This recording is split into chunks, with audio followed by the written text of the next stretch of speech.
Oh,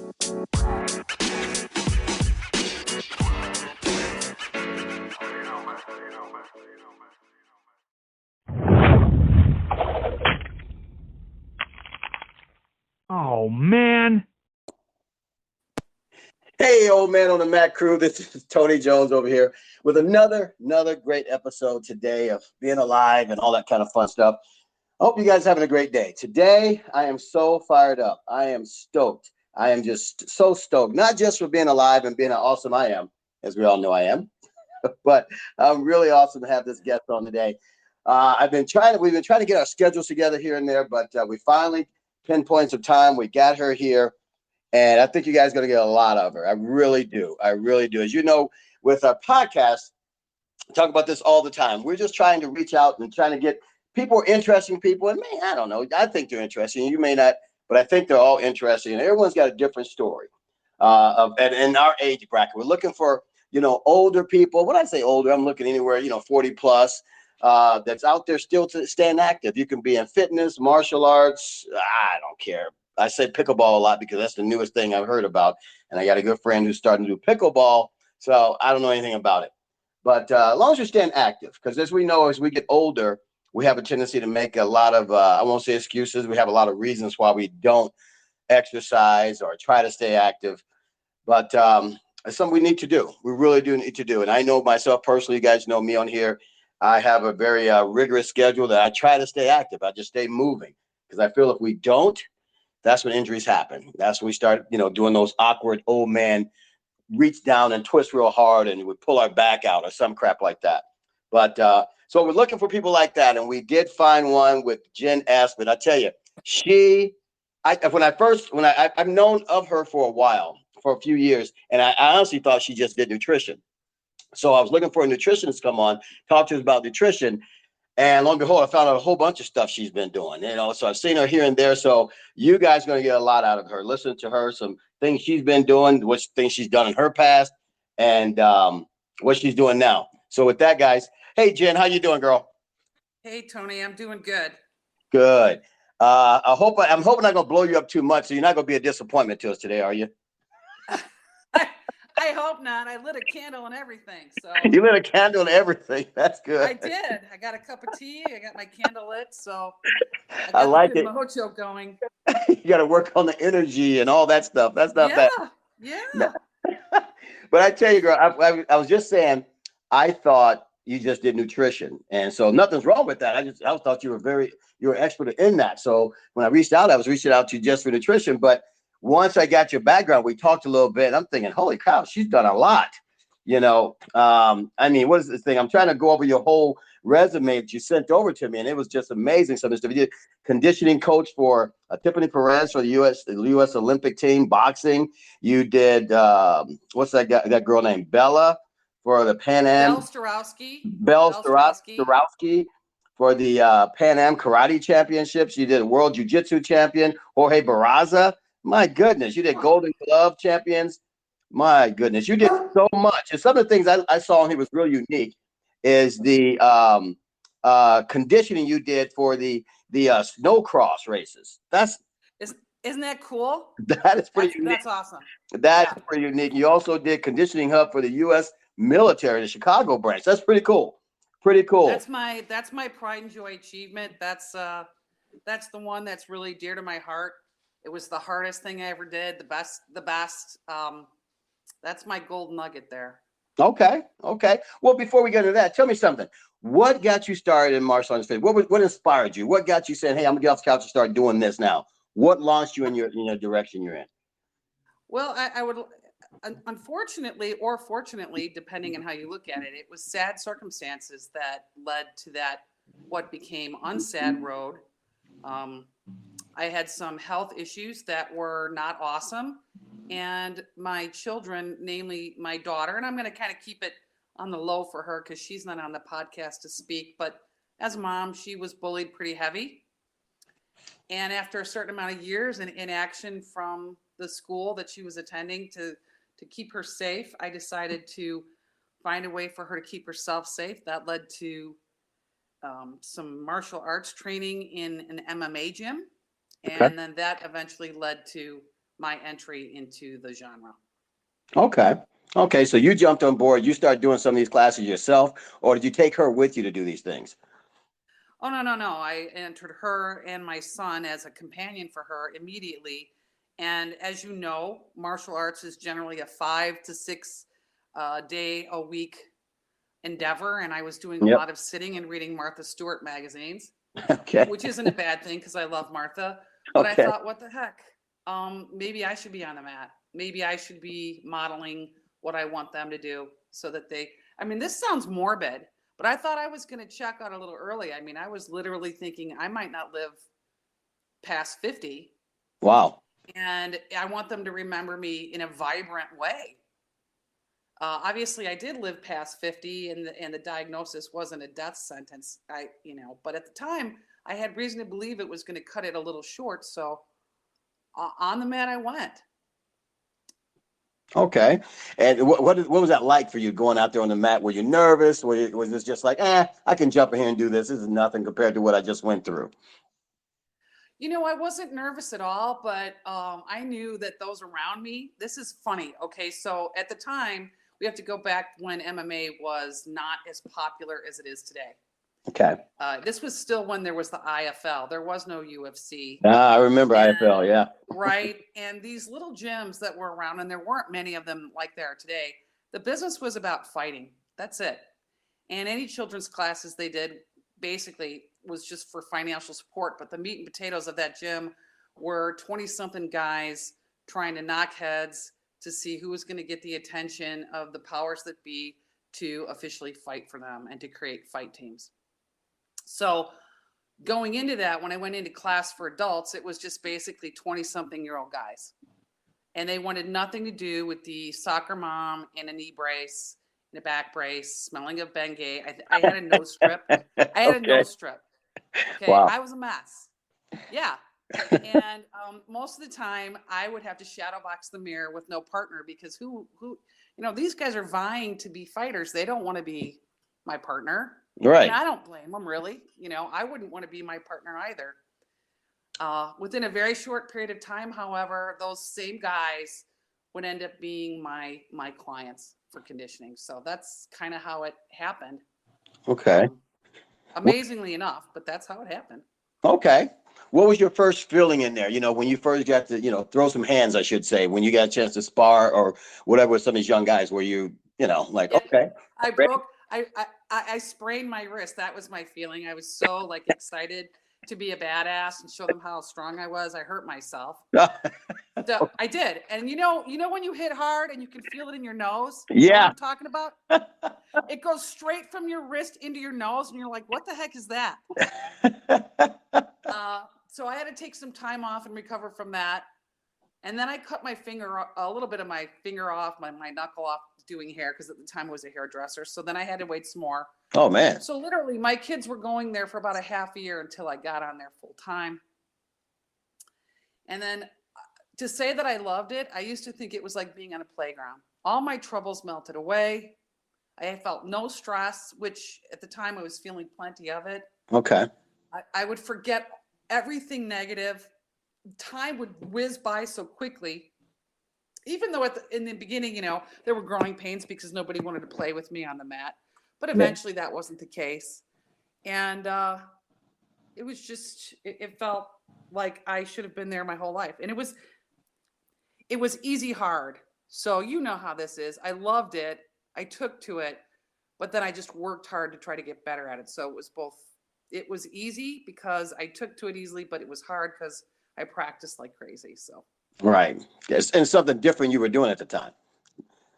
I'd never done anything. Well, I'm lying. Okay. So I did some Tybo tapes in my living room, like all moms kind of did. But I actually have to give him the credit for kind of starting me to be interested in that. But that was just punch in the air. You know what I mean? Oh, don't I know? I actually met a young lady. This was a while ago, so I'm not gonna drop any names, but she came into my gym to be a student, and she said, "Well, I know all that basic stuff. I did Tybo at home, so I'm really good." Yeah, I know, but man, you know what? Everybody's got to thank that guy because look at how many housewives loved the idea of hitting something way before they even walked into a gym because of that guy. So we Right. should all send him a check. Right.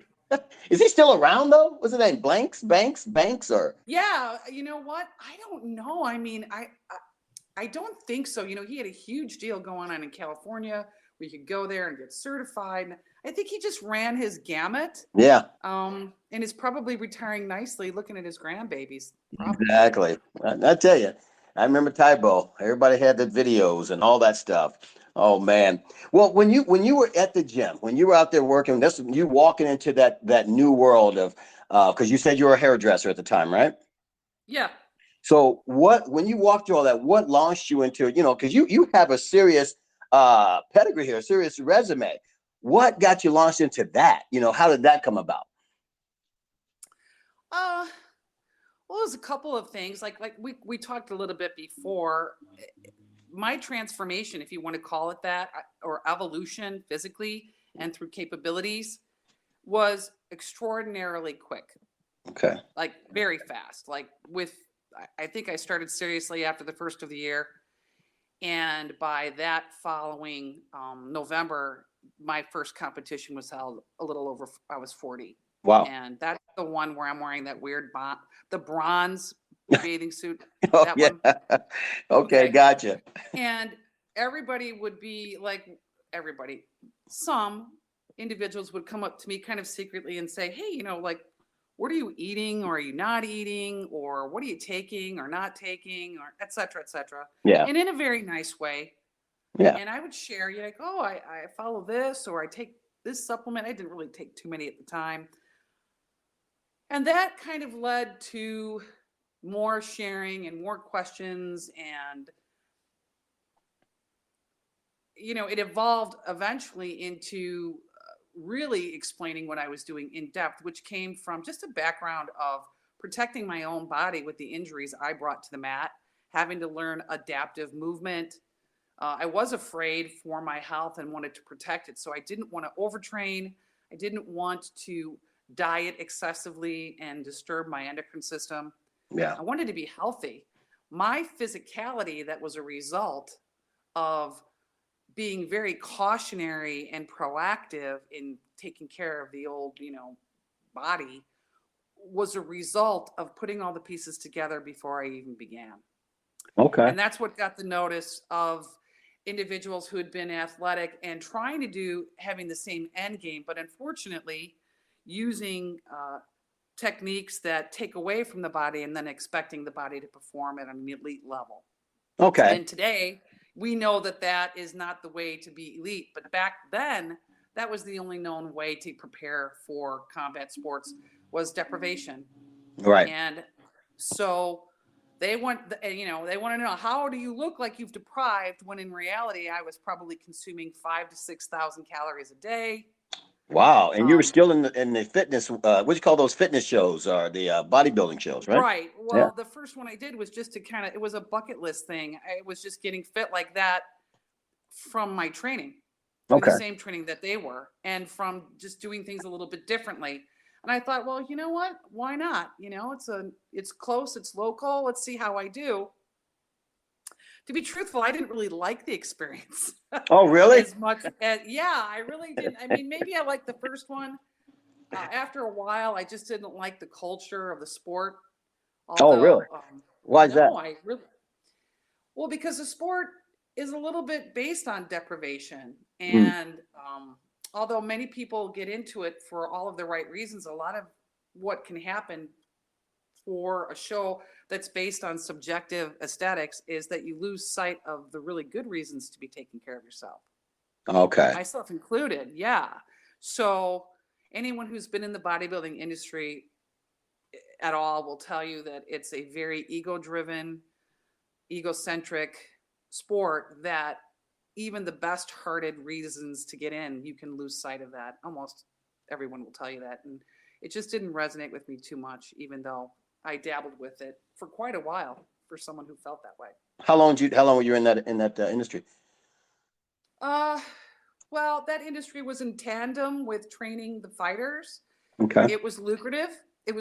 So it was very lucrative to do that, because you would train teams to see Okay. just one individual, right? So it paid bills. Is what Gotcha. it did. And for as long as in fact, my last one was while we were still around 2020. Gosh, I wish I could remember my last one. I think it was 22. Was my Oh, last competitor that was that last I year. a competitor that I trained. Yeah, so I Oh, think a okay. year and a Gotcha. half. Okay. So, and they were all natural. We didn't use deprivation. A lot of the things that happen is like fasted cardio or caloric restriction, or double training a day, excessive dehydration protocols toward the end. None of that was utilized. Oh, wow. So, yeah, So what no, no. you bring to the table, if I'm understanding right, one of the things you can bring to the table, you can show people how to lose weight the right way. Because that's, you hear about people losing weight, trying to do all these drastic things. So is that something you're into now, or something you're training people now, just the moms, the dads, the overweight people in our age group, how to lose weight? Many people come to me actually not to lose weight. Most people who come to me in this time of my career, although weight loss is a result of balancing the body, Yeah. at least that's the way I look at it. So if I balance the body through certain protocols, weight loss, or should I say fat loss, is the result of that.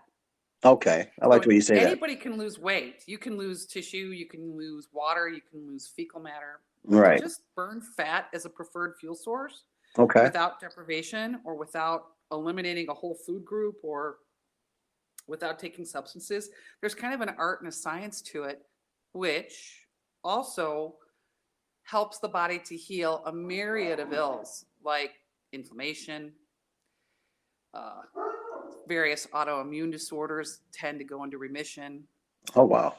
that type of thing. So it's interesting. The clientele that I have generally are coming here because other means of feeling better in ways more than 20 pounds are not working.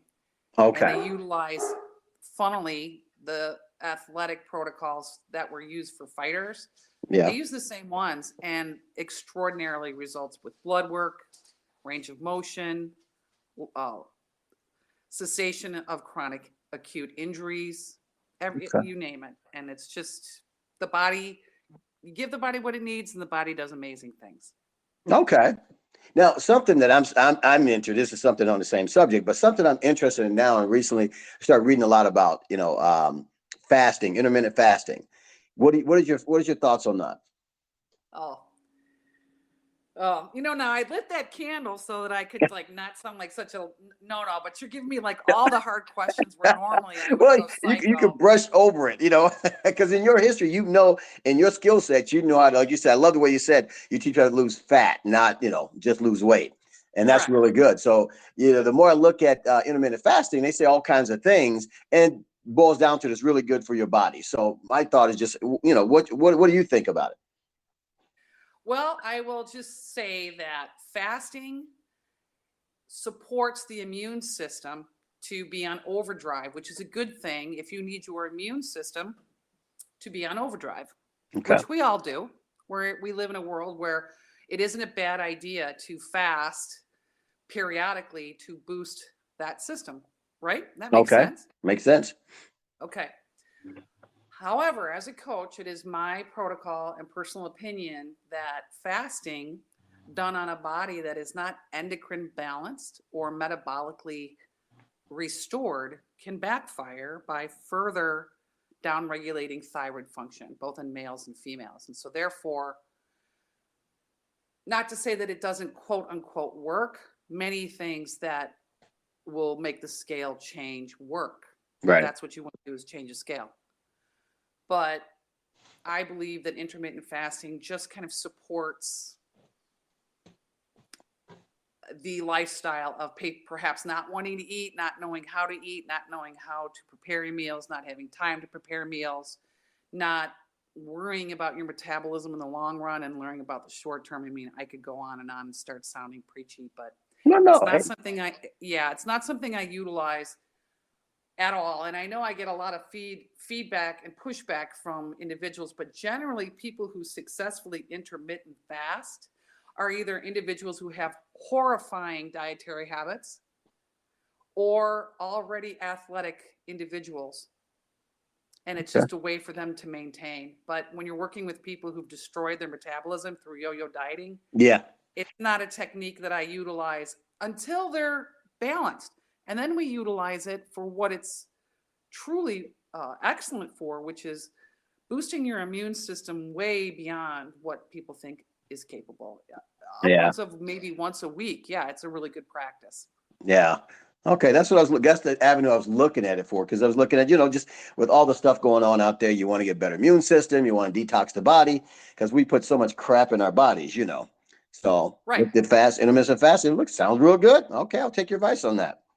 Now, what's your approach right now to training your guys or training yourself? Let's go back to you. Training you, is it different than what it was, 20 years ago, 30 years ago, whenever you started? What's the difference now? And How are you sorry for training the differently verbose. now? Yeah. So completely different. Back in the day, I would say that even though dietary and supplemental, and I would say the things that I wouldn't do were right on point and healthy, I did overtrain, Okay. like a lot. It would be nothing for me to train 4 hours a day for myself personally, and then go ahead and participate with my boot camps physically with my class. Oh, wow. Yeah, Wow. on a daily basis, 6 days a week for years. And I Holy did cow. it because it was not even kidding, Tony. I mean, ridiculous. And I would admonish any athlete under my care never to do that. Yet there I was doing it on the daily, because it felt so good as a psychological release to be in exercise, Okay.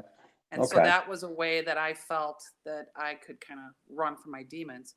And boy, did it catch up with me. Oh, did it? So yeah, it sure did. So, I remember we talked that athletes sometimes are the unhealthiest people, like, Yeah. of all time. Yeah. Yeah. Hashimoto's, rheumatoid arthritis, scleroderma, fibromyalgia, MS, Parkinson's. We are more apt to suffer from that. Even cancer. Is it just from beating up their bodies so much? Is that what it is? Just not giving your body enough time to rest, get nutrients? What is it? Yes. Yes to all of those things. So your whole total body inflammatory response is absolutely inflamed. And that is the precursor, not just in my opinion, but, traditional Western medical opinion, of almost all disease. So basically you're lighting the flame to the fire. Okay. Exercise we have to remember, exercise on an adult body is actually damage. Okay. We don't have growth hormone. We don't have immature growth platelets. And a lot of times we don't have the metabolism or the nutritional absorption in our GI tract, or the ability to detoxify through all of the pathways. Case in point, all of my athletes had to poop 4 times a day. Really? Noon. Yep. Wait, we said before noon? Before noon. Wow. Ask any of them, they'll laugh. And they would say that's impossible on our first meeting. And within a couple of weeks, that was the standard. How? I mean, wow. Yeah, you don't think, oh my God, how did she train her fighters? She made sure she pooped. No, Yeah. to take a crap 4 times a day in the morning. Yeah. Wow. Because and their sleep patterns, they had to dream. That's their recovery. Wow. Right? Yeah. And their hydration, they had to sweat from fingertips to toe tips everywhere within about 3 minutes of a warm up. Otherwise, I knew that they weren't hydrated correctly. Really? And so I think of how many people are embarking on truly athletic endeavors and they're not hitting those marks. Right? Yeah. And, you can eat the best of the best. You can have Oprah's chef come in and prepare you the best eggs from chickens who listened to The Notebook while they were laying and all this kind of stuff. Right. Okay. You have it all on point, whatever protocol that might be, mine, someone else's. But hey, you're only as good as what your absorption is. Right? Okay. And your ability to throw off those free radicals from intense exercise are only as good as your self-care and your nutritional profile. Okay. And your safety from that inflammatory down the road hitting the wall like you can't believe. So athletes don't generally hit the wall like laypersons because they've built up a reserve. So think of it like the Three Little Pigs. You got the straw house, the sticks, the bricks, right? Right. That wolf, he was blowing the same way for all houses, right? Right. Well, think of the athlete as the brick. You're going to withstand a lot of damage a lot longer than someone whose house is made of straw. Right. Right. But once a brick house goes down, that's a lot of work to bring it back up. Yeah. Right. And that's what happens to athletes more than I care to. I would say the majority, 8 out of 10 senior athletes eventually, or new seniors, which we have a lot of those entering at later ages. And there's an Athletico on every corner, and injuries are considered to be part of exercise, and they're not. Right. Right. I believe that 100%. Improper exercising. And it's become part of a culture that they're like war wounds, and they're really not war wounds. Right? They Gotcha.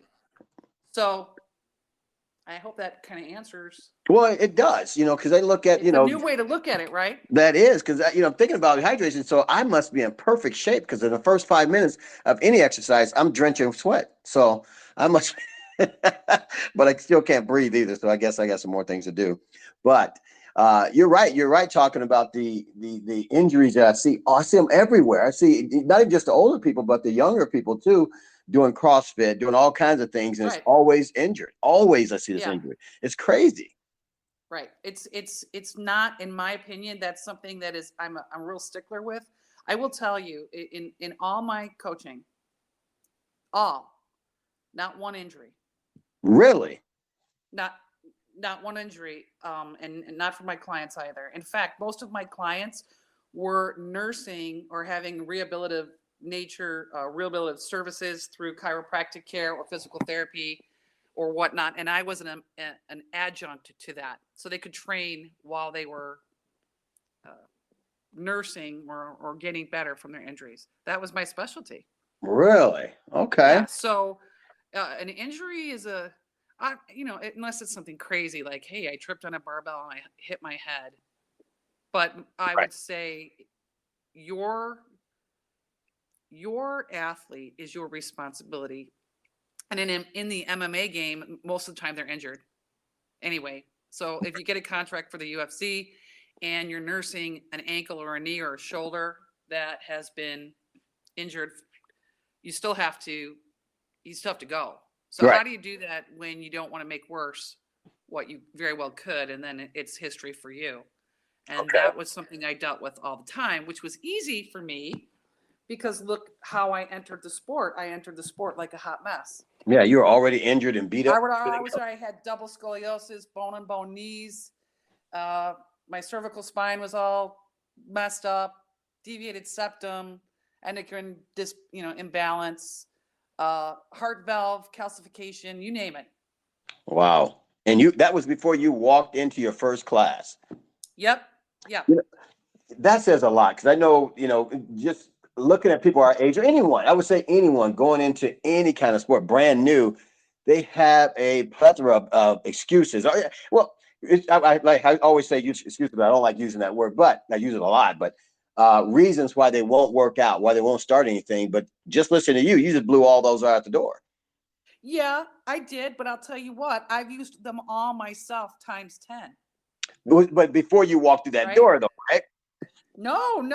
Are you kidding me? So I would like to tell you that I'm sitting here right now, ripped to the word that rhymes with ripped. Yeah.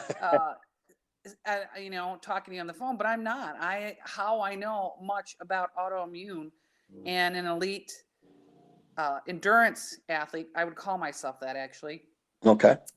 Is that I am now suffering from the very thing that I was trying to prevent my athletes from suffering from. And I've been in and out of remission more than once and popped back out of it. Sometimes not to my doing, but what I think makes me a good coach is I know exactly how a mindset or circumstances or both can completely get in the way with the best of intentions or who you identify as. I am the queen of that. So when people work with me, they kind of go, oh, well, Jen's been here and then she was here and then she was here and then she was here. She gets us because I do. Okay. And they Okay. can see that progression with me where, oh, look at here when she wasn't feeling good with this. And then she brought herself back up. And it helps me identify with where they're at because, actually, the worse shape I'm in, the best I can identify because I find that people gravitate towards me at least when I'm not in tip top shape because they think that I understand them a little bit better than when I'm not. Even if I tell them, hey, I wasn't always this way, or Yeah. I don't think people believe that. Somewhere down deep inside, they think, well, I'm not ever going to be like you because there must be something different about you. And my progression, although sucking for me, has helped more people, I think, than if I would have stayed the lean, mean, stripped, crazy machine for 20 years. I don't even think I'd be here. I don't think my body would have lasted that long. Probably not. But just Yeah. thinking about that, I think most people, like you said, most people when they have that coach that's chiseled all the time and high energy. Normal people, I would say, normal meaning the everyday workaday person that's going into the gym somewhere. They don't relate to that, so it's hard for them to see themselves as that. So when they No. see you, from what you're saying, just if I hear you right, when they see you, they're like, you know what, this chick gets me. I can listen to her. I can do what she can do, kind of thing. Oh, hell yes. In fact, uh, good for them, bad for me. I mean, here I am. I have to always speak sometimes in past tense when I say, well, in this year, when I look like this, or thank God for a phone where you can hold it up. Yeah. But it's helpful to them because can you imagine what does everybody like? They like underdog stories. They like Yes. comebacks. I mean, look at Tyson Fury. Oh I yeah. love watching everything about Tyson. Whenever I feel depressed, I'll just click on it and watch Tyson Fury and his progression of what he had, what he lost, got it back, lost it again, got it back. I mean, that inspires me. Wow. So I'm assuming that that's very inspirational to a point. Right. To a point, you Right. To have a to point. back up Yeah. your business and you can't wallow, which I've also been guilty of, but Well, who not hasn't, anymore. right? Who Yeah, hasn't, right? not anymore. Who hasn't? Man, but you've been through so much, I mean, medically, physically, and you still stayed on top of your game to a certain point. That's really good. You still have guys you're training, still guys you're coaching. Wow. Now, because I know for yourself, you have to modify some of the exercises and things, some of the training you've done before. What do you do now? What kind of things you do now that's a little bit different than when you're 100% kind of thing that keeps you Okay. going every day? No, I get that. So I'll give you a perfect example. I love the sauna. Okay. Okay. I won't even think of going in a sauna until I've been hydrated for 3 days. Oh, really? Little things like that. Oh, yeah. Okay.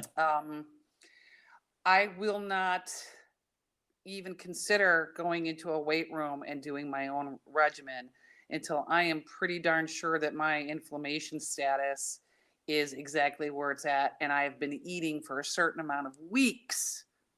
So again, everything we talk about, hydration, GI tract, toxin elimination, I cannot go in and build up free radicals, tear down my body, ask it to repair itself and not have it affect my inflammatory response. It's not going to happen. My body is not capable of doing that.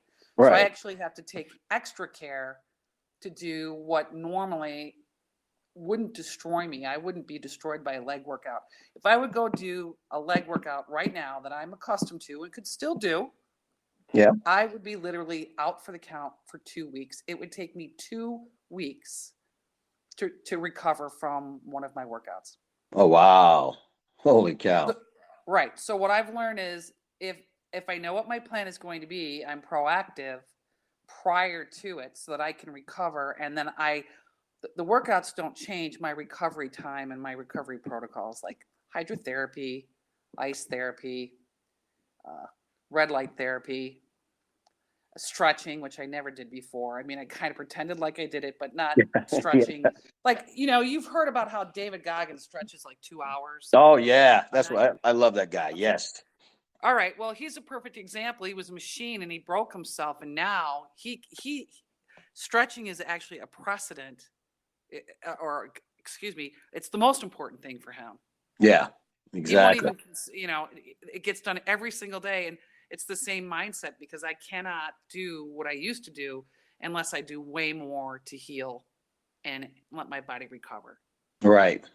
Gotcha. Well, let me ask you this. I don't know if it's getting too I won't say if you don't want to answer, don't answer it. You know me. Just say whatever you want to say. Go as far as you want to go, or don't say anything. What can you walk us through a day of you every day? You get up in the morning, you stretch, you do your thing. What's your routine on a daily basis? It doesn't have to be a workout routine. It could be a routine that gets you moving every day. Okay. Well, you want me to give you then versus now? I can do that. Yeah, let's do that. Yeah, that'd be awesome. Yes. Okay.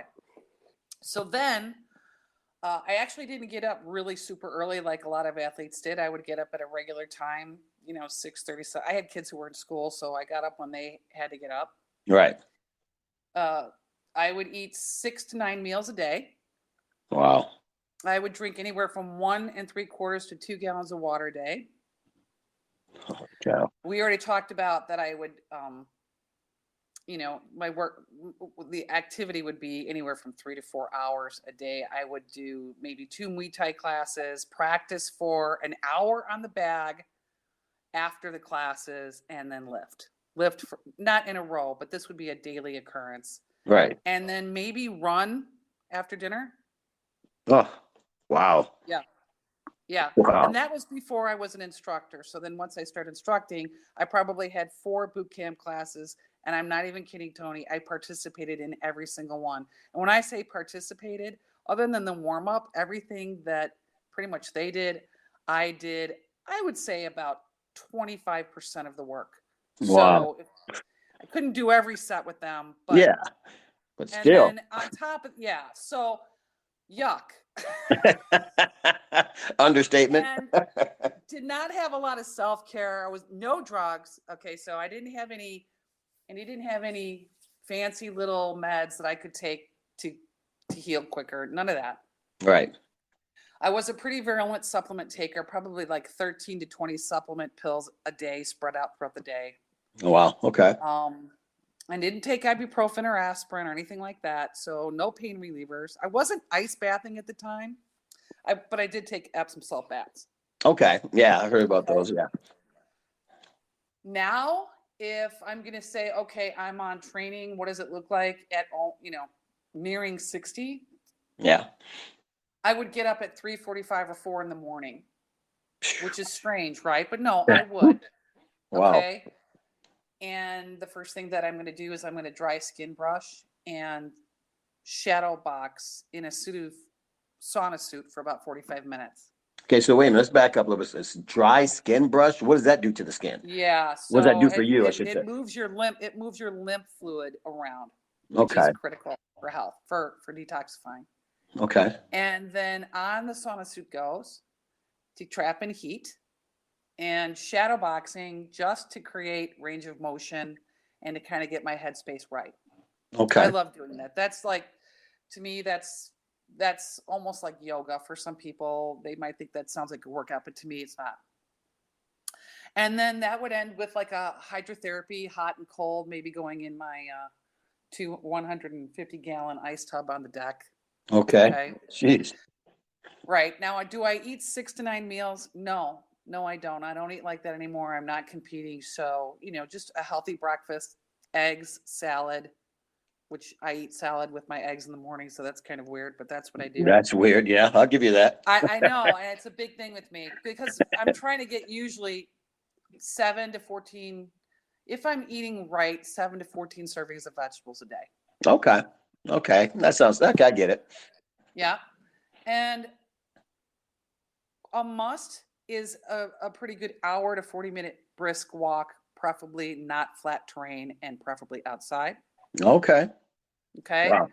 I don't count walking my dogs a walk because that's them walking me. That's really not me walking them. Yeah. Okay. Okay. Wow. Stretching is part of something that I have to do, but I do it a different way now. I do fascia restoration. So have you ever seen that girl, Ashley Black Guru, I'm giving her a plug. No, I haven't. Okay. So fascia, have you ever have a skirt steak and you pull that white stuff off before you grill it? Yep. Okay. That's your fascia, and it wraps around your whole body, and it gets adhered to the muscles. Okay. And it stops your range of motion. Okay. It stops nerve signaling, Okay. blood flow, all kinds of stuff. So I rip the shit out of that with a rake to get that to unadhere. Right. And that hurts. That hurts. Oh gosh. And that's something Like, you do every day? That hurts a lot. No. It's initially you do it every day until you kind of loosen everything, and then you can do maintenance. You can do like little 10-minute sessions. But Oh, okay. if you've been away for it, it's about a good 10 days of bruising, and it hurts quite a bit. Wow. Okay. And then that was some stretching. You don't have to stretch a lot when you're taking care of your fascia because it kind of goes hand in hand. Okay. I would say a couple of years ago, my exercise of choice was just hitting pads in the bag. Okay. Yeah, I didn't lift. I really kind of stopped lifting weights after lifting weights for as many years as I did. I'd had my fill. Yeah. Right. Right. Yeah, I would go back to it a couple times, but it just didn't seem to agree with my Hashimoto's. I would overwork myself and be in a state of inflammation, and then I would lose my range of motion. It was like clockwork. Oh, wow. Okay. So jump rope, rebounding, hitting pads, hitting the bag, very, very intense walks. I guess you'd call it hiking. Yeah. And then sleep. Lots of sleep. Like, sleep became really critical. Okay. The sleep cannot be crappy. If you're sleeping crappy, you're not healing, you're not restoring. Okay.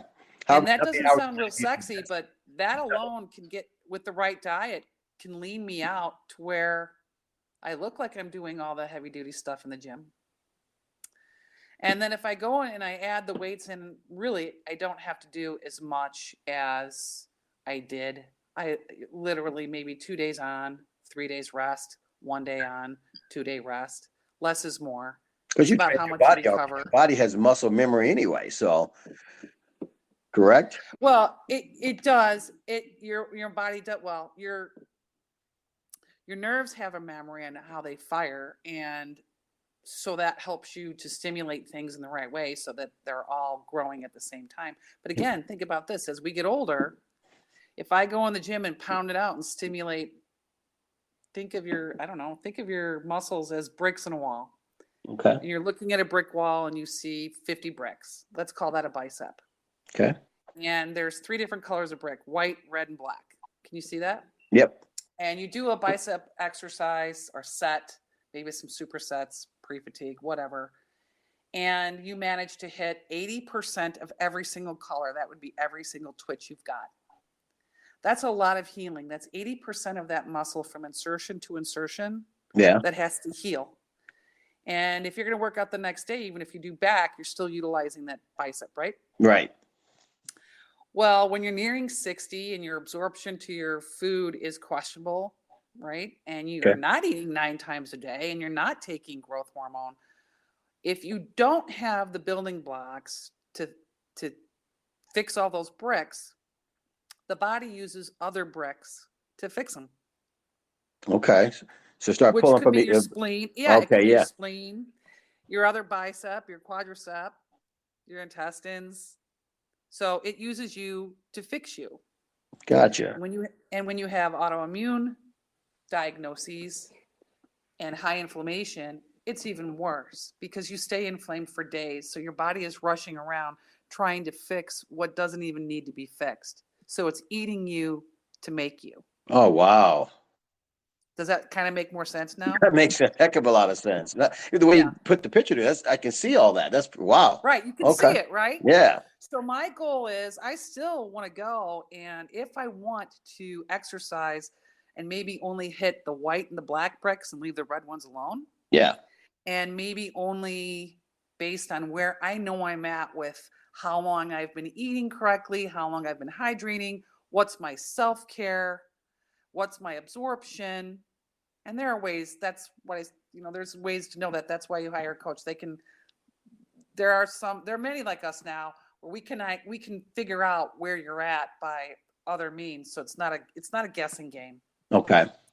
And as your body is more able to take in, utilize, and repair properly without being at the expense of you, Right. then you can up your game and you last longer. You're injury free. You're actually stronger, because every time you have micro injury that doesn't heal, you don't even know it, Right. because you're just not making the gains that you want in the gym.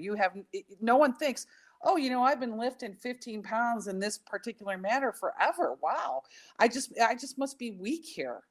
Right. No, maybe, or maybe you're just not repairing the stimulation 100%. Okay. Okay. Right? Makes sense. Holy cow. Never thought about It's all a that. lot to think about. You know what? You already know this, Tony. It's like your car, right? Have you ever been at a drag race?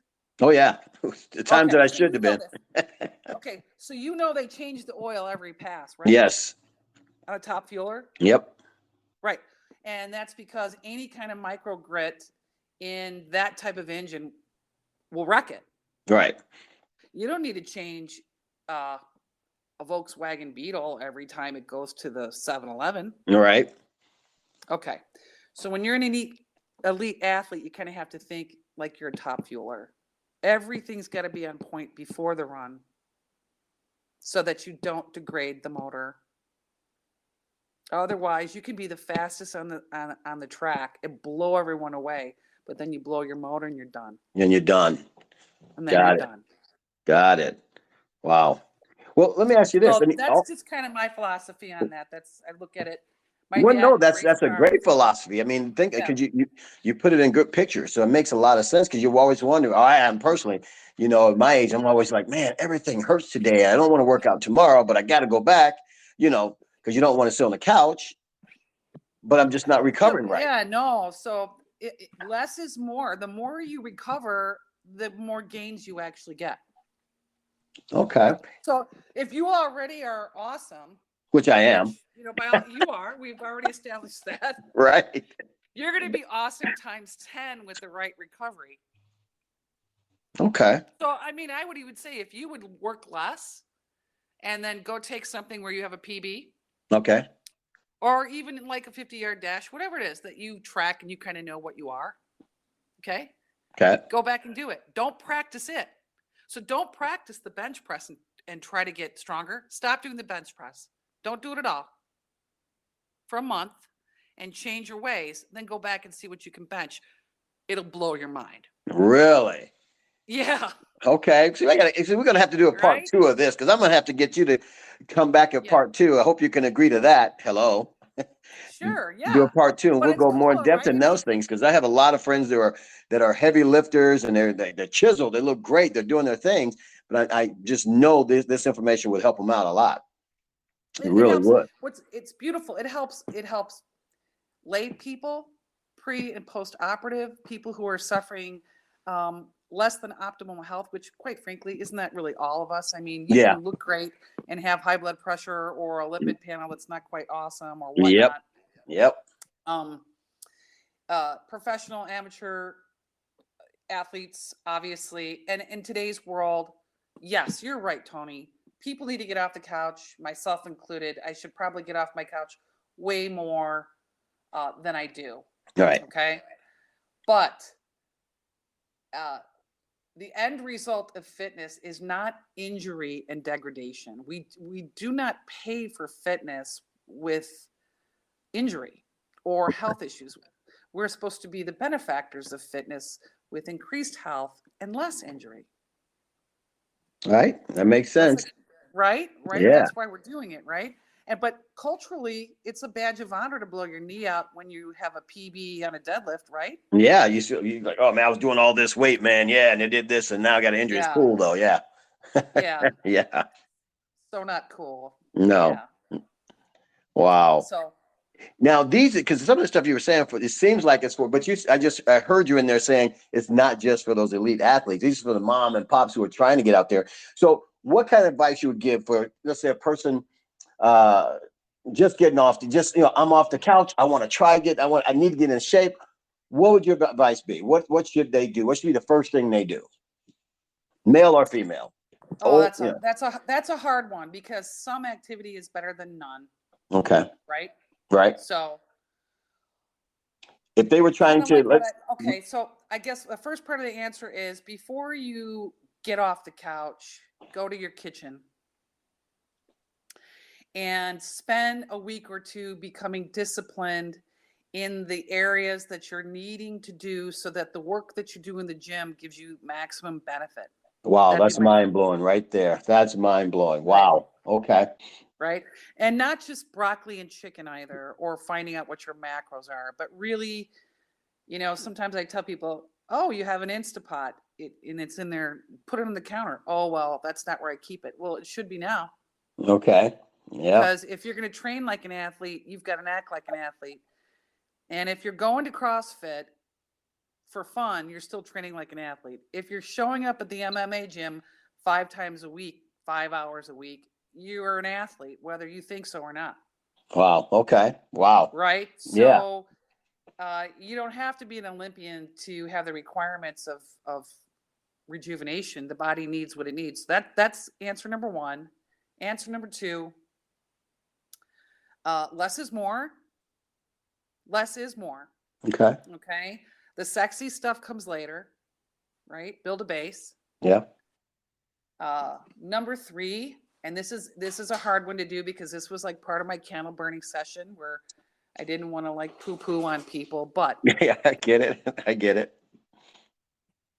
You must find someone who specializes in functional strength, not just a personal trainer or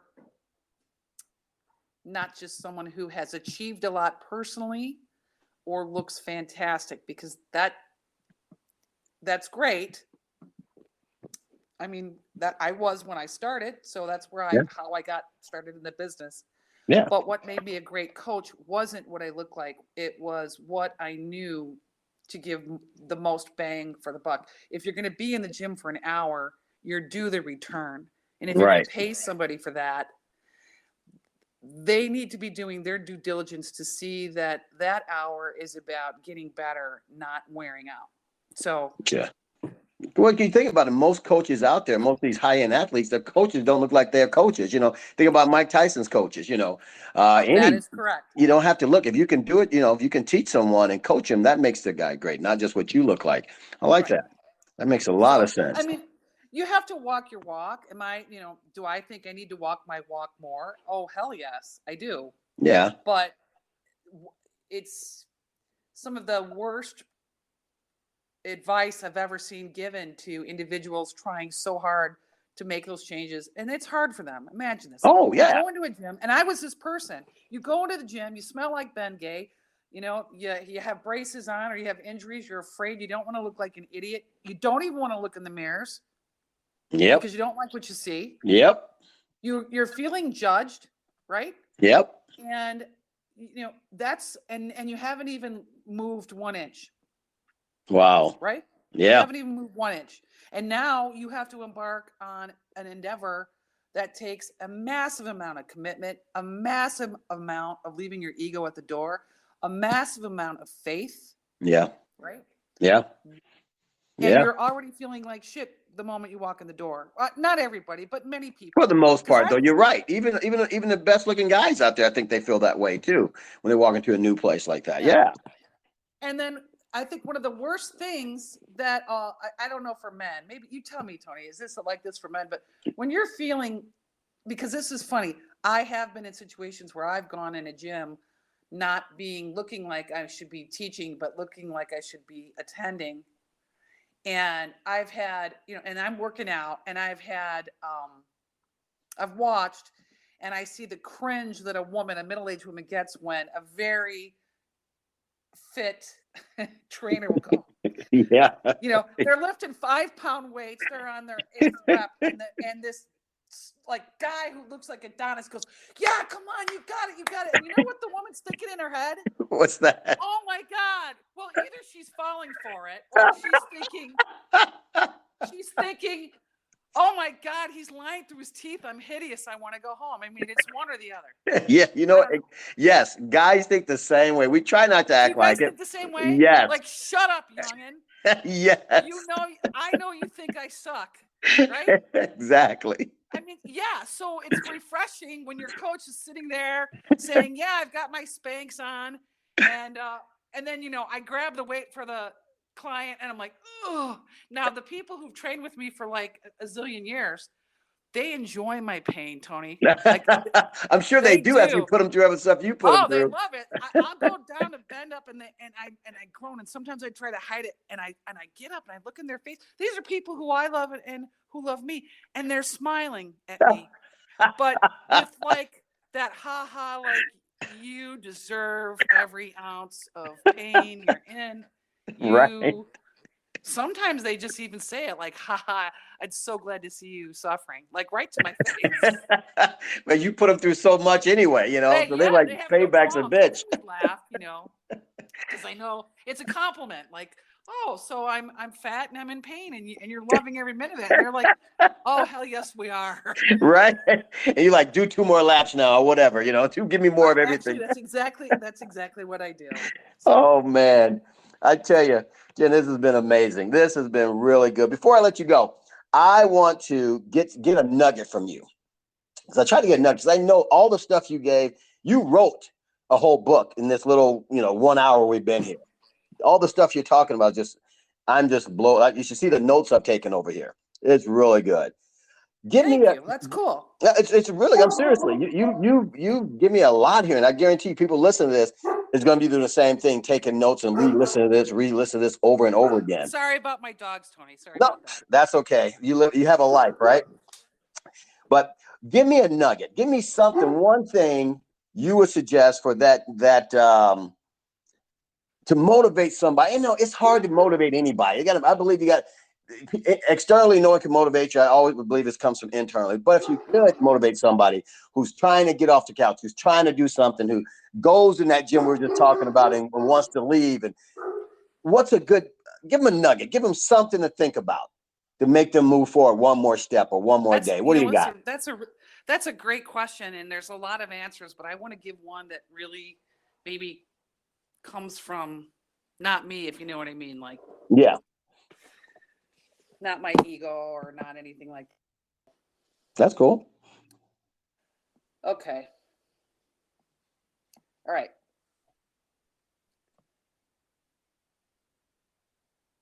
And everybody says, oh, when you're on your deathbed, you want to look, but it's not going to be that. I'm not going to say that. Okay.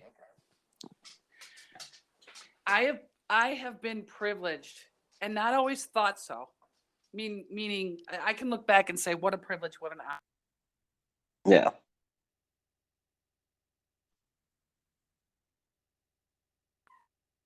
But every single human being, and I'm going to get like a little. Nope, I lost you there, I think. Is it on my end? That their potential was way beyond what they could imagine. Well, hold on a second. Jen, hold on 1 second, because I think it's on my end. We lost you for about a good 15, 20 seconds. Can you start that over again? Okay. You still hear me? Yep, I hear you now. Yep. Okay. In my career, I have been honored and privileged to watch people reach their potential, whether they're healing from a horrible, maybe death sentence diagnosis, or in sport, or just in, like you say, getting off the couch, being the old man or the old woman on the mat.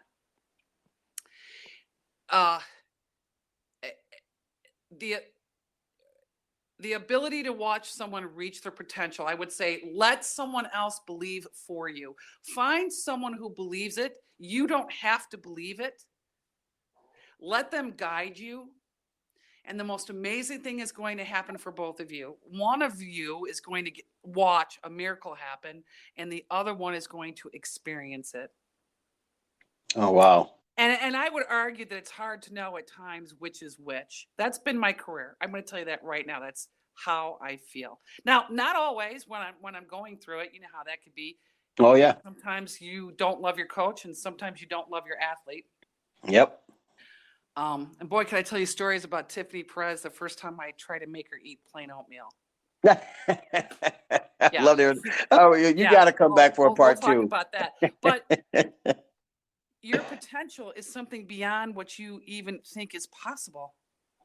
Very few people even know what that potential is, even people who are high achievers, because you almost have to put that into somebody else's hand and let them believe for you. And then once that happens, you will never regret whatever it is that you had to do to get there. I mean, never, no matter what, even Right. if it leads you to places that you necessarily didn't want to go.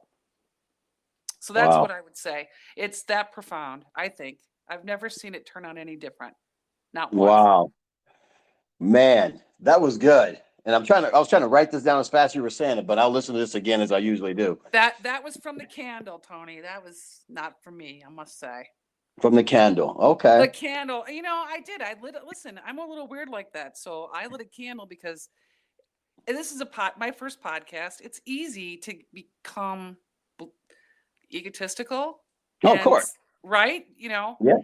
And you want to get the good information out there. You want to make it interesting, but you don't want to sound, and I'm really good at this, like everything, which is a huge fault for me. Yeah, that's okay. We all got it. We all get there. Yep. But when it comes to what I just told you, that's bottom line, absolute truth.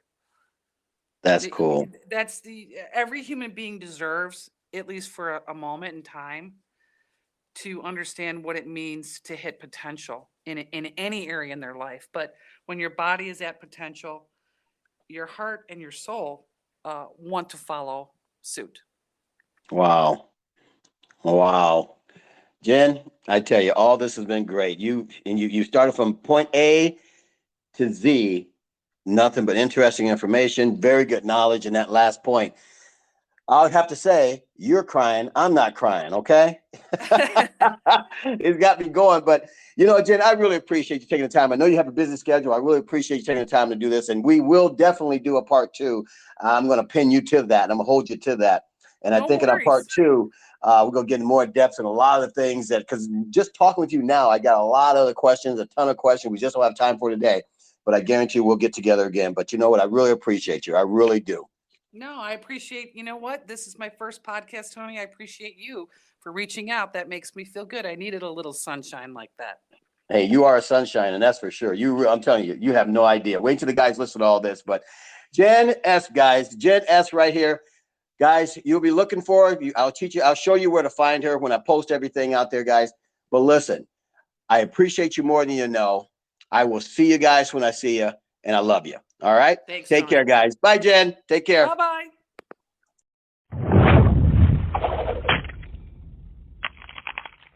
Oh, man.